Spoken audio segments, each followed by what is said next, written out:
हिंदुस्तान की लोकतंत्र के लिए एक बहुत बड़ा दिन है और देश की सबसे बड़ी अदालत ने आज जो बातें कही हैं वो बहुत बड़ी मील का पत्थर साबित होंगी। उन्होंने कहा, जब फैसला आया तो अभिषेक मनु सिंघवी साहब ने कहा कि आपका बहुत धन्यवाद, आपने रिजर्व करने के 3 दिन में ही फैसला सुना दिया।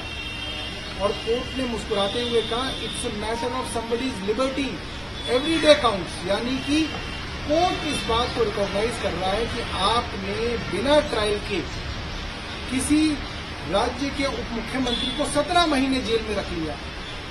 आपने कहा कि 6 से 8 महीने के अंदर हम ट्रायल कंप्लीट कर देंगे, ईडी ने कहा, और 8 महीने बीतने के बाद आपकी ट्रायल शुरू ही नहीं हुई है। तो आप बिना किसी ट्रायल के, बिना किसी फैसले के कैसे किसी को जो है जेल में रख सकते हैं।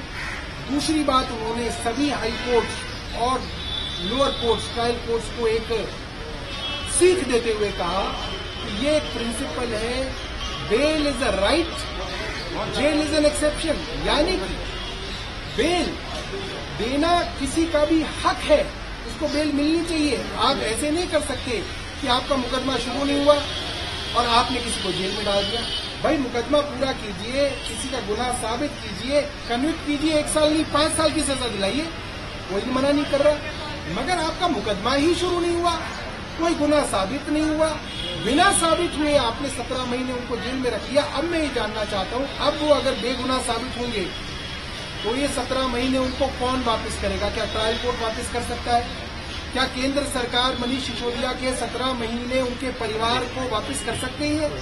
नहीं कर सकती है। इसी बात को सुप्रीम कोर्ट ने अंकित किया और कहा कि ट्रायल कोर्ट्स और हाई कोर्ट बेल देने में जो हिचक रहे हैं, ये गलत है। इसकी वजह से सुप्रीम कोर्ट के अंदर बेल से संबंधित मामले बढ़ते जा रहे हैं, सुप्रीम कोर्ट के ऊपर लोड बढ़ रहा है। तो कई बातें उन्होंने कही और सबसे बड़ी और खुशी की बात यह है, सुप्रीम कोर्ट ने कोई कंडीशन मनीष सिसोदिया जी के ऊपर नहीं लगाई। यानी कि वे अपना ऑफिस भी आके जो है दोबारा से ले सकते हैं, अपना काम कर सकते हैं, अपनी कॉन्स्टिट्यूंसी में जा सकते हैं।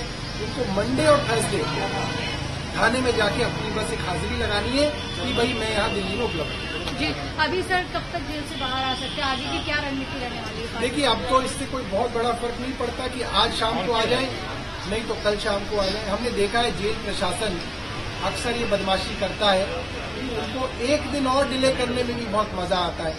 तो अब देखते हैं कि जेल प्रशासन जो है वो क्या करना चाहता है, षड्यंत्र करना चाहता है या आसानी से जो है उनको छोड़ना चाहता है। ठीक है सर।